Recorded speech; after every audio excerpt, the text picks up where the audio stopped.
Good afternoon to all of you students.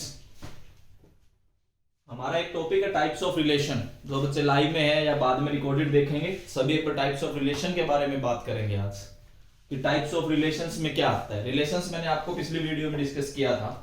अब हमारा main topic बचता है टाइप्स ऑफ रिलेशन। रिलेशन का आपका लास्ट टॉपिक है ये, जिसमें टाइप्स ऑफ रिलेशन के बारे में हम डिस्कस करेंगे।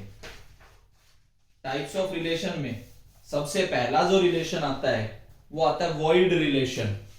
देखिए अब हम शुरू कर रहे हैं। सबसे पहला जो रिलेशन आया वो आया void relation. Types of relation का सबसे पहला जो टाइप है वो है वॉइड रिलेशन। सबसे पहले हम वॉइड रिलेशन के बारे में बात करेंगे। वॉइड रिलेशन का एक और भी नाम दिया गया है एम्प्टी रिलेशन। वॉइड रिलेशन को आप एम्प्टी रिलेशन भी बोल सकते हैं। देखो जितने भी रिलेशन होंगे फ्रॉम ए टू बी, आपको ये पता है कि जितने भी relation from A to B होते हैं वो सारे ए क्रॉस बी के सबसेट होते हैं। तो वॉइड रिलेशन मतलब फाई नल सेट। तो नल भी हमेशा, नल सेट हमेशा एक सेट का सबसेट होता है। तो जो भी सबसेट है वो रिलेशन में आ सकता है। तो फाई एक सबसेट होता है तो फाई भी एक रिलेशन में आ सकता है। जैसे ए आपने कोई सेट लिया, हमें ये पता है कि phi is a subset of A cross A. किसी भी सेट का सबसेट होता है फाई। तो अगर फाई ए क्रॉस ए है तो this implies phi is a relation on A. वो ए पे एक रिलेशन हो सकता है फाई। ये तो क्लियर हुआ कि रिलेशन हो सकता है। तो ऐसा रिलेशन जिसमें आपको कोई भी ऑर्डर्ड पेयर नजर ना आए, ऐसा रिलेशन जिसमें आपको कोई भी ऑर्डर्ड पेयर नजर ना आए, ऐसा रिलेशन आपका फाई मतलब वॉइड या एम्प्टी रिलेशन होता है। फॉर एग्जांपल, जैसे आप एग्जांपल से अब समझते चलेंगे। जैसे मान लीजिए मैंने ए सेट लिया 1 2 3 4 5।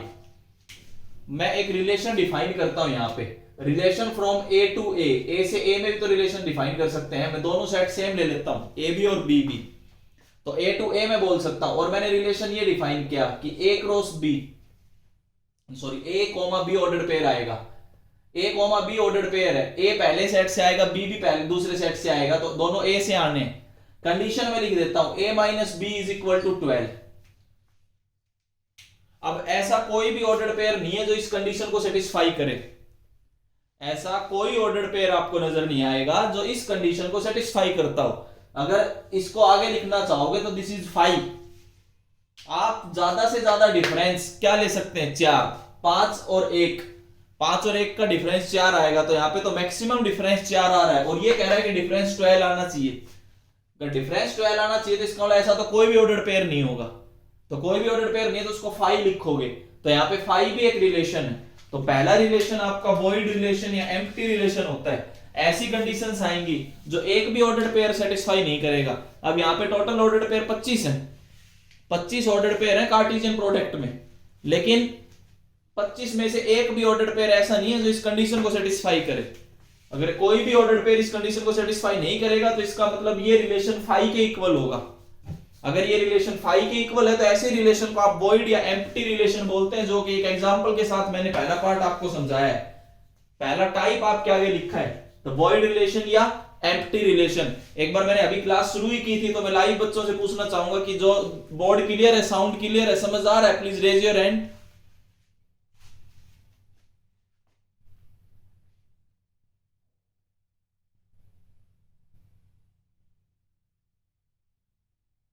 Very good.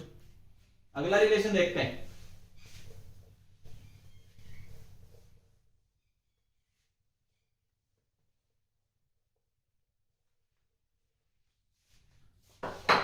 अगर आप अगले रिलेशन की बात करें तो एक रिलेशन आपके पास यूनिवर्सल रिलेशन भी आता है। सेकंड जो आएगा वो यूनिवर्सल रिलेशन आएगा। यूनिवर्सल रिलेशन में क्या होता है कि ए कोई एनी सेट है और मैं रिलेशन डिफाइन करूं फ्रॉम ए टू ए और वो एक्चुअल में ए क्रॉस ए के इक्वल आ जाए, कि सारे के सारे ऑर्डर्ड पेयर आ जाएं। जितने भी ऑर्डर्ड पेयर कार्टेशियन प्रोडक्ट में है वो सारे के सारे ऑर्डर्ड पेयर अगर रिलेशन में आते हैं तो ऐसा जो रिलेशन है, ऐसा रिलेशन आपका यूनिवर्सल रिलेशन कहलाएगा। अगर ये कंडीशन सेटिस्फाई होती है कि रिलेशन के अंदर जो भी ऑर्डर्ड पेयर हैं वो सारे के सारे ऑर्डर्ड पेयर वही हैं जो मतलब total ordered pair Cartesian product में है, वो सारे के सारे ऑर्डर्ड पेयर आपको रिलेशन में नजर आएंगे।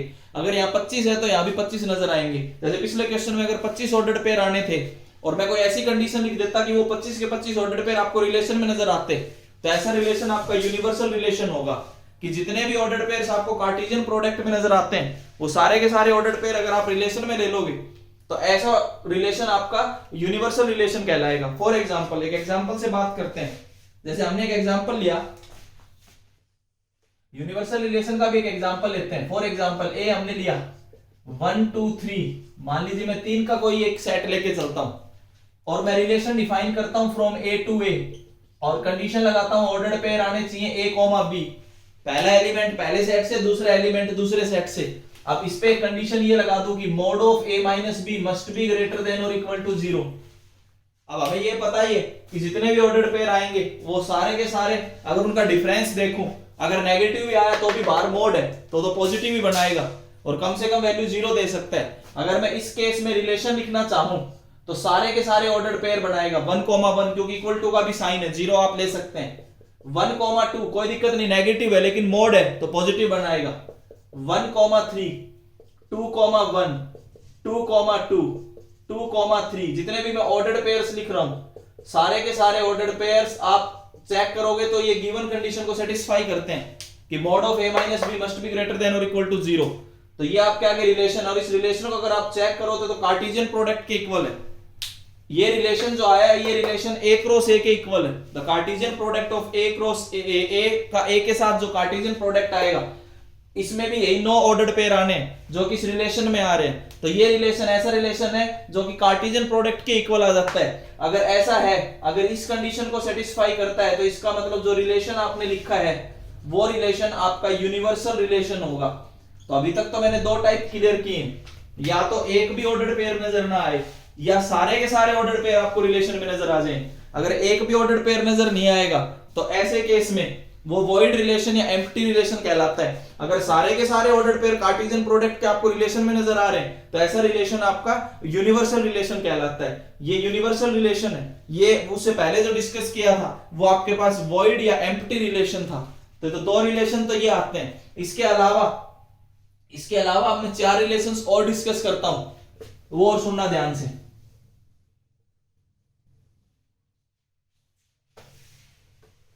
इससे अगला जो रिलेशन है, इससे अगला रिलेशन आएगा आपका आइडेंटिटी रिलेशन। 3rd नंबर पे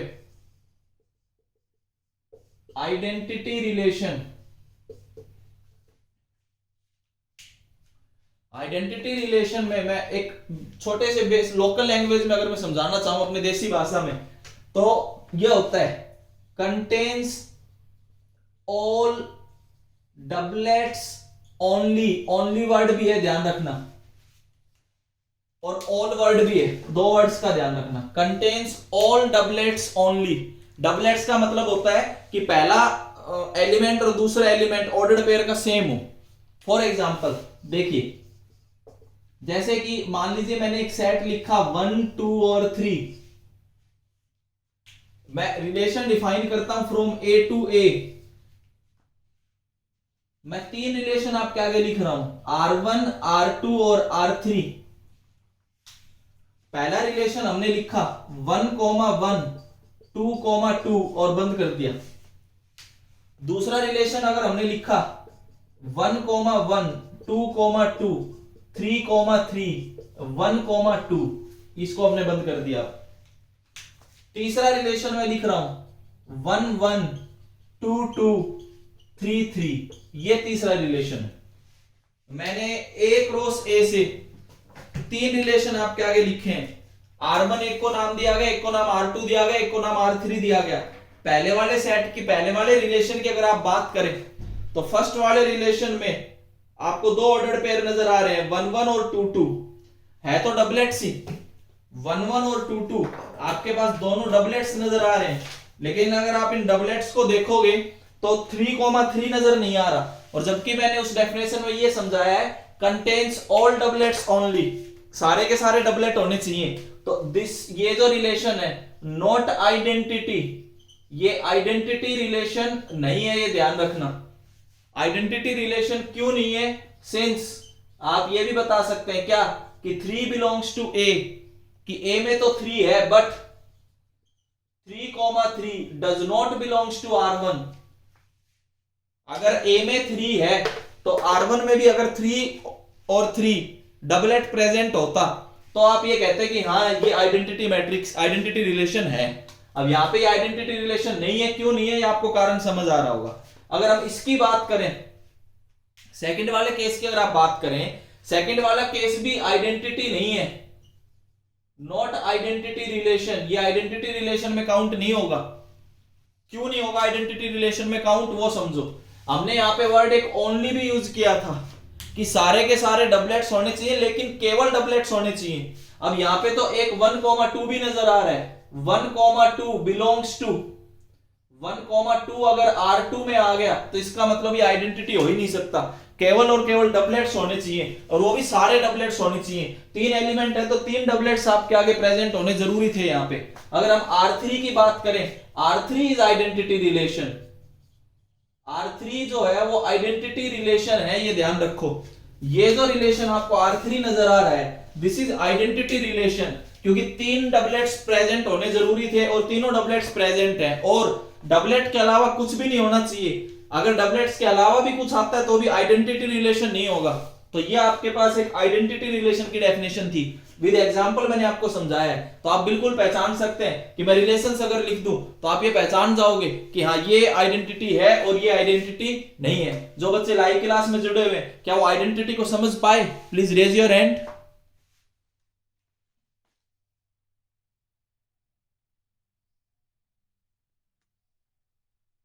ओके, अगले रिलेशन पे अब हम बात करते हैं। अब आप आइडेंटिटी को समझ गए, अब हम नेक्स्ट रिलेशन पे बढ़ते हैं।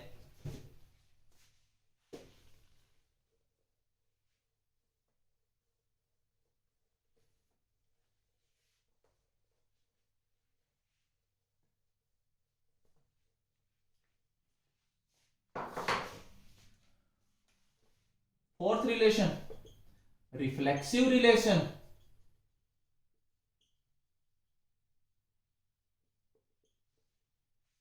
रिफ्लेक्सिव रिलेशन की बात करते हैं। रिफ्लेक्सिव रिलेशन का अगर मैं एक छोटा सा मतलब समझाऊं आपको, कंटेन्स ऑल डबलेट्स। पिछले डेफिनेशन में, इस डेफिनेशन में ओनली वर्ड का फर्क है। पिछले डेफिनेशन में आइडेंटिटी रिलेशन में हमने ओनली वर्ड यूज किया था, यहां ओनली वर्ड यूज नहीं होगा। यहां केवल इतना चेक होगा कि केवल डबलेट्स होने चाहिए सारे, उसके अलावा कुछ हो मत हो कोई फर्क नहीं पड़ता हमें। अगर ऐसा रिलेशन है तो वो रिफ्लेक्सिव रिलेशन होगा। फॉर एग्जाम्पल अगर हम सेम एग्जाम्पल आपके आगे उठाएं 1, 2 और 3, और मैं रिलेशन डिफाइन करूं फ्रॉम ए टू ए, मैं सेम एग्जाम्पल पे आपको फिर से समझाना चाहूंगा। अगर R1 मैंने लिया 1, 1 और 2, 2, R2 मैंने लिया 1, 1 2, 2 3, 3 1, 2, और हमने एक रिलेशन लिया था R3, वो था 1, 1 2, 2 और 3, 3। हमने ये 3 रिलेशन आपके आगे लिखे थे। अब इसमें और आइडेंटिटी रिलेशन में केवल ओनली वर्ड का मैंने फर्क डाला है कि वहां पे ये था कि डबलेट्स के अलावा कुछ नहीं आ सकता। यहां पे ये चीज है कि डबलेट्स के अलावा कुछ भी आ सकता, हमें कोई प्रॉब्लम नहीं है, लेकिन डबलेट सारे होने चाहिए, ऐसा रिफ्लेक्सिव रिलेशन की कंडीशन है। अब हम पहले की बात करें, नॉट रिफ्लेक्सिव, ये रिफ्लेक्सिव नहीं है। क्यों नहीं है? सेम कारण है कि 3 तो ए में है but 3,3 does not belongs to R1, तो ये रिफ्लेक्सिव नहीं हो सकता। रिफ्लेक्सिव नहीं है तो आइडेंटिटी भी नहीं हो सकता, ध्यान रखना। सेकंड रिलेशन की अगर हम बात करें R2 की, R2 is reflexive but not identity, ये ध्यान रखना। दोनों में आपको फर्क समझ आ गया होगा कि ये रिफ्लेक्सिव रिलेशन तो है, जो नीचे वाला रिलेशन है सेकंड, ये रिफ्लेक्सिव रिलेशन है। क्यों है? क्योंकि इसमें सारे डबलेट्स हैं, उसके बाद कुछ आ रहा है नहीं आ रहा उसको तो हम चेक ही नहीं करेंगे। रिफ्लेक्सिव का केवल मतलब होता है कि सारे डबलेट्स होने चाहिए, और आइडेंटिटी का मतलब होता है कि डबलेट्स ही होने चाहिए, केवल डबलेट्स के अलावा कुछ नहीं होना चाहिए, और डबलेट्स भी सारे प्रेजेंट हो, ध्यान रखना। अगर हम R3 की बात करें, अगर R3 रिलेशन की बात करें तो R3 रिलेशन एक ऐसा रिलेशन है जो आइडेंटिटी एंड रिफ्लेक्सिव बोथ, ये दोनों की कंडीशन को सेटिस्फाई करता है। ये आपके पास सेकंड रिलेशन, आपको मैंने रिफ्लेक्सिव समझाने की कोशिश की। रिफ्लेक्सिव और आइडेंटिटी का डिफरेंस आपने याद रखना है। मैं को फिर बता देता हूं कि केवल ओनली वर्ड का फर्क है। ओनली वर्ड लगा दो इस डेफिनेशन में तो आप आइडेंटिटी पे पहुंच जाओगे। ओनली वर्ड अगर आप हटा दो तो आप रिफ्लेक्सिव रिलेशन पे पहुंच जाते हो। तो बताइए जो बच्चे लाइव में जुड़े हुए, क्या उनको रिफ्लेक्सिव और आइडेंटिटी का डिफरेंस समझ आ गया? क्या यहां तक 4 टाइप मैंने कराए हैं क्लियर है? Please raise your hand.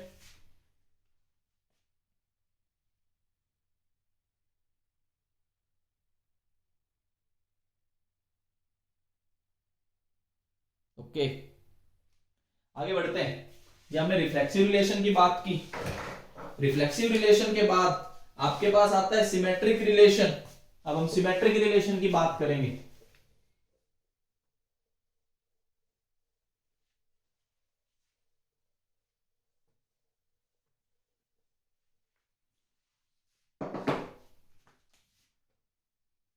अगला जो टाइप है वो है सिमेट्रिक रिलेशन।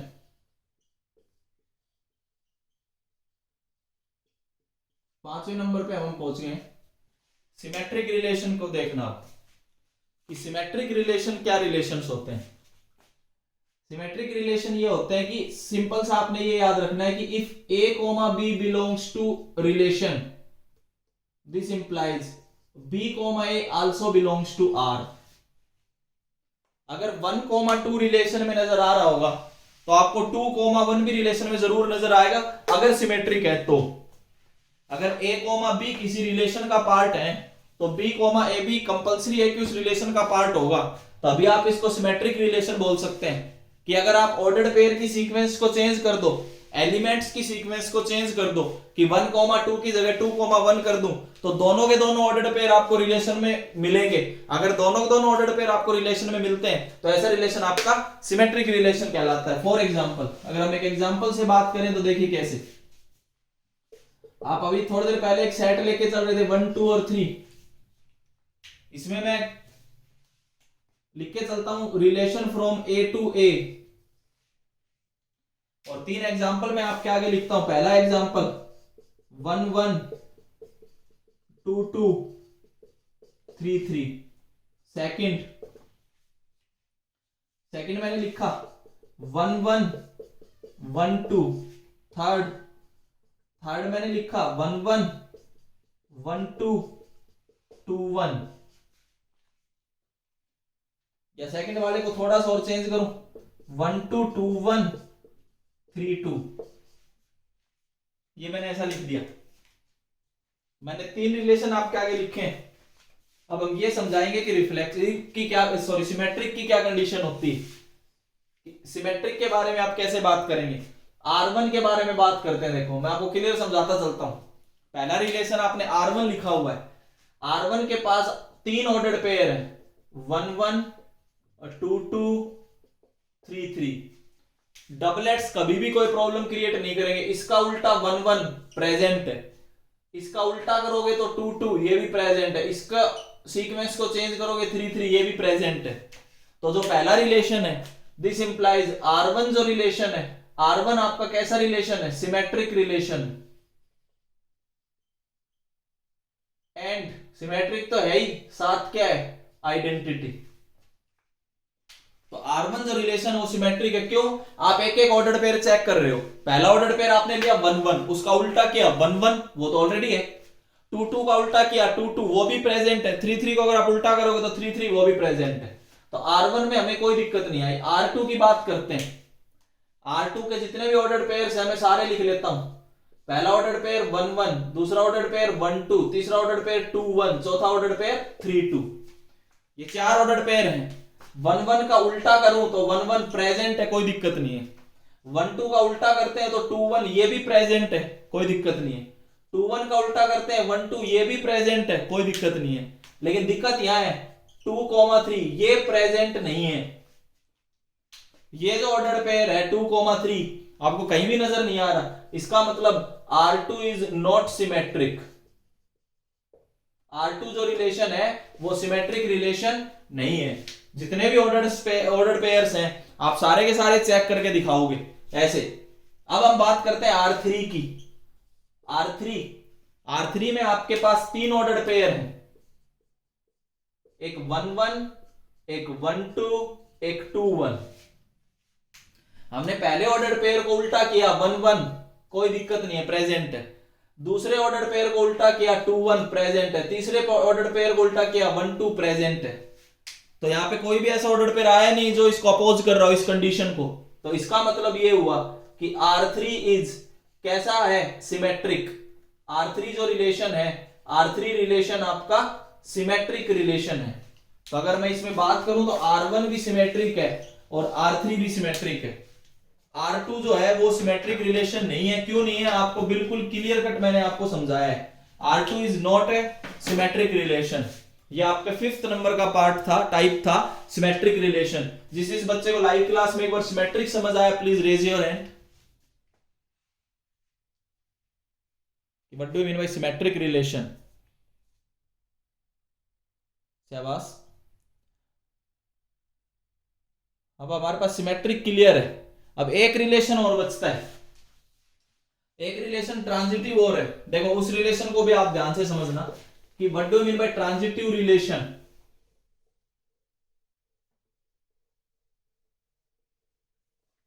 ट्रांजिटिव को भी हम क्लियर करते हैं।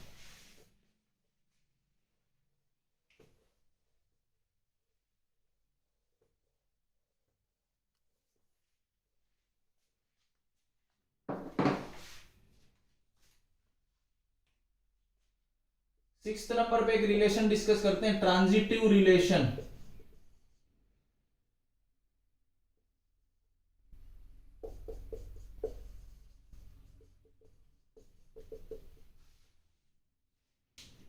अगर आप ट्रांजिटिव रिलेशन की बात करें तो इसको और ध्यान से समझना, इसकी कंडीशन को समझो। If A, B and B, C belongs to R। अगर ये दोनों ऑर्डर्ड पेयर आपको रिलेशन में नजर आ रहे हैं, इन दोनों ऑर्डर्ड पेयर की अगर आप खूबी देखो तो इसका सेकंड एलिमेंट इसका फर्स्ट एलिमेंट सेम है। If A, B and B, C belongs to R, then A, C must belongs to R।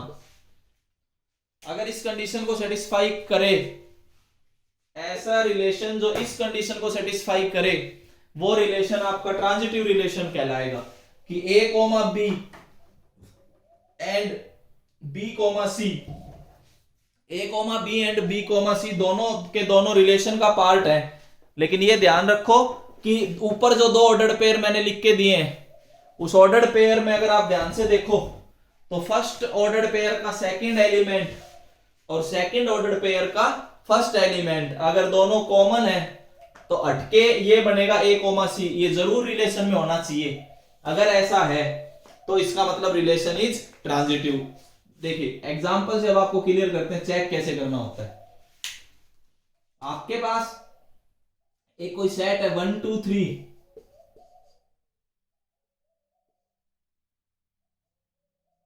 आप रिलेशन डिफाइन करते हैं फ्रॉम A टू A, और मैं 3 एग्जांपल आपके आगे लिख रहा हूं। हम तीनों एग्जांपल्स के बारे में फिर एक एक डिटेल में बात करेंगे। 1 1 2 2 3 3। सेकंड 1 1 1 2 2 3 1 3। ये आपके पास एक है। थर्ड 1 1 1 2 2 3, खत्म। ये मैंने आपके आगे 3 रिलेशन लिखे। चेक कैसे करना है कि कौन सा ट्रांजिटिव है कौन सा ट्रांजिटिव नहीं है, उसके बारे में बात करते हैं। सबसे पहले R1 की बात करेंगे। R1 में आपको 3 ऑर्डर्ड पेयर नजर आ रहे हैं। पहला ऑर्डर्ड पेयर लिखता हूं 1 1। क्या 1 से शुरू होने वाला कोई दूसरा ऑर्डर्ड पेयर नजर आ रहा है? नहीं आ रहा, तो तीसरे पे जाएंगे ही नहीं। ये ध्यान रखना, जब दोनों होंगे तभी तीसरा चेक होगा। इसमें दूसरा है ही नहीं तो हम तीसरा कहां से चेक करेंगे? तो कोई दिक्कत नहीं है। सेकंड 2 2, कोई दिक्कत नहीं है क्योंकि दूसरा ऑर्डर्ड पेयर 2 से शुरू होने वाला है ही नहीं। 3 3, कोई दिक्कत नहीं है। R2 की बात करते हैं, अगर आप R1 को बात देखें तो R1 रिलेशन हमें क्लियर हो गया, it is identity and transitive. ये जो रिलेशन है ये आइडेंटिटी और ट्रांजिटिव रिलेशन दोनों है। आगे बढ़ते हैं। R2 की अगर आप बात करें, R2 का पहला ऑर्डर्ड पेयर 1 1, 1 से शुरू होने वाले दो ऑर्डर्ड पेयर और नजर आए हमें, एक 1 2, एक 1 3। दोनों ऑर्डर्ड पेयर आपको रिलेशन में नजर आ रहे हैं। इसको आगे बढ़ाएं तो 1 2 ही बचेगा, ये और ये, पहला और लास्ट। इसको आगे बढ़ाएं तो 1 3 बचेगा, और दोनों के दोनों रिलेशन में है, कोई दिक्कत नहीं है। ऐसे अगला ऑर्डर्ड पेयर मैंने उठाया 1 2, 2 से शुरू होने वाला अगला ऑर्डर्ड पेयर 2 3। अगर मैं दोनों के हिसाब से चेक करूं तो फर्स्ट और लास्ट अगर देखूं तो आपके पास 1 3 प्रेजेंट है रिलेशन में, कोई दिक्कत नहीं है। अगला ऑर्डर्ड पेयर अगर मैं उठाऊं 2 3, 3 से शुरू होने वाला कोई है ही नहीं, तो मैं चेक कहां से करूंगा, क्लियर है। उससे अगला ऑर्डर्ड पेयर उठाऊं 1 3, ये भी क्लियर है। आपको सारे क्लियर नजर आ रहे हैं। देखो चेक तभी होंगे थर्ड पे तो आप जब जा पाओगे जब पहले दोनों ऑर्डर्ड पेयर्स आपको रिलेशन में नजर आ रहे होंगे। जैसे R2 में मैंने आपको समझाया, मैं एक बार फिर रिपीट करता हूं R2 को। पहला ऑर्डर्ड पेयर उठाया 1 1, इस 1 से शुरू होने वाले दो ऑर्डर्ड पेयर और नजर आए मेरे को, 1 2 और 1 3, A, B, B, C। तो A, C क्या बना 1 2, A, B, B, C, तो A, C क्या बना 1 3। तो 1 2 आपको रिलेशन में नजर आ रहा है, 1 3 भी आपको रिलेशन में नजर आ रहा है, कोई दिक्कत नहीं। आगे बढ़ते हैं। अगला ऑर्डर्ड पेयर मैंने उठाया सेकंड 1 2, 2 से शुरू होने वाला दूसरा ऑर्डर्ड पेयर भी मेरे को नजर आया 2 3। तो A, B, B, C, तो A, C क्या होगा 1 3। 1 3 आपको रिलेशन में नजर आ रहा है, तो ये भी कोई दिक्कत क्रिएट नहीं करेगा। इसे आगे और बढ़ते हैं। थर्ड ऑर्डर पेयर आपको 2 3 नजर आया, 3 से शुरू होने वाला कोई ऑर्डर पेयर है ही नहीं, तो मैं चेक कहां से करूं, क्लियर। अगर 1 3 देखूं लास्ट ऑर्डर पेयर, 3 से शुरू होने वाला कोई ऑर्डर पेयर नहीं है, क्लियर। तो इसका मतलब ये हो गया R2 इज ट्रांजिटिव। R2 जो रिलेशन है वो ट्रांजिटिव रिलेशन है। R1 भी आपके पास ट्रांजिटिव आया था, R2 भी आपके पास ट्रांजिटिव आया। R3 की बात करते हैं, लास्ट एक रिलेशन R3 है। R3 के तीनों ऑर्डर्ड पेयर्स को चेक करते हैं। पहला ऑर्डर्ड पेयर 1 1, 1 से शुरू होने वाला दूसरा ऑर्डर्ड पेयर 1 2। अगर मैं फर्स्ट और लास्ट को देखूं तो हमें 1 और 2 ही मिलता है, वो तो ऑलरेडी है। A, B और B, C को हटा के A, C आना चाहिए। इसका सेकंड ऑर्डर्ड पेयर है 1 2, 2 से शुरू होने वाला दूसरा है 1 2 3। अगर मैं दोनों को कंबाइंड करके देखूं तो 1 3, ये तो नहीं है, ये ऑर्डर्ड पेयर आपको रिलेशन में नजर नहीं आ रहा 1 3। अगर ये नहीं है तो इसका मतलब R3 is not transitive. R3 जो है वो ट्रांजिटिव रिलेशन नहीं है। जो थर्ड वाला रिलेशन आपको नजर आ रहा है, दिस इज नॉट ट्रांजिटिव, ये आपके पास ट्रांजिटिव रिलेशन नहीं है। क्यों नहीं है? क्योंकि मैंने आपको एक एक ऑर्डर्ड पेयर आपको साइड में चेक करके दिखाया है। तो मैं उम्मीद करता हूं शायद ट्रांजिटिव भी समझ आया होगा। फिर भी एक बार मैं पूछना चाहूंगा जो बच्चे लाइव क्लास में हैं, क्या उनको ट्रांजिटिव समझ आया? तो please raise your hand.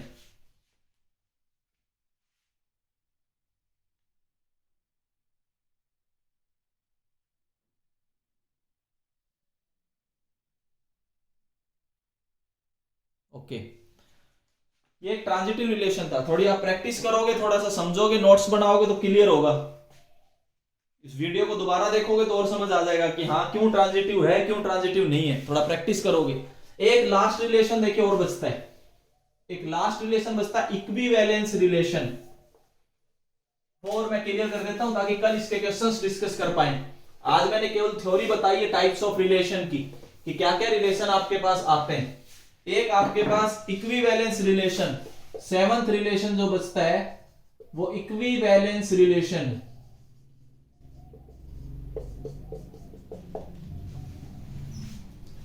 Equivalence relation मतलब ऐसा relation, the relation which is reflexive,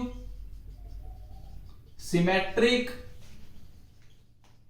and transitive. ऐसा रिलेशन जो रिफ्लेक्सिव भी हो, सिमेट्रिक भी हो, और ट्रांजिटिव भी हो, ऐसा रिलेशन इक्विवेलेंस रिलेशन कहलाता है। The relation which is reflexive, symmetric and transitive is equivalence relation. एक लाइन में लिख रहा हूं, द स्मॉलेस्ट इक्विवेलेंस रिलेशन, ये याद रखना कि छोटे से छोटा इक्विवेलेंस रिलेशन कौन सा होता है। The smallest equivalence relation is identity relation. जो आइडेंटिटी रिलेशन आपने पढ़ा, तीनों एग्जांपल्स में, तीनों लास्ट के तीनों केसेस में मैंने जो भी एग्जांपल दिया, मैंने उसमें एक आइडेंटिटी जरूर लिया और आइडेंटिटी को ये भी दिखाया कि आइडेंटिटी रिफ्लेक्सिव की भी कंडीशन को सेटिस्फाई कर रहा था, सिमेट्रिक की भी कंडीशन को सेटिस्फाई कर रहा था और ट्रांजिटिव की कंडीशन को भी सेटिस्फाई करता है। तो सबसे छोटा इक्विवेलेंस रिलेशन, इससे छोटा इक्विवेलेंस रिलेशन आप नहीं बना सकते। सबसे छोटा इक्विवेलेंस रिलेशन जो होगा वो आपके पास आइडेंटिटी रिलेशन होता है, ये ध्यान रखना। छोटे से छोटा equivalence relation, the smallest equivalence relation is identity relation. कई बार एक नंबर में यही पूछ लिया जाता है कि write the smallest equivalence relation on the set A is equal to 1 2 3, तो उसका आपने कुछ नहीं करना, आइडेंटिटी लिख के दे दो 1 1 2 2 और 3 3। तो ये आपके पास टाइप्स ऑफ रिलेशन की एक वीडियो मैंने अभी आपके लिए शेयर की है, ठीक है। इससे आगे इसके जो क्वेश्चंस हैं वो हम नेक्स्ट वीडियो में डिस्कस करेंगे। Thank you.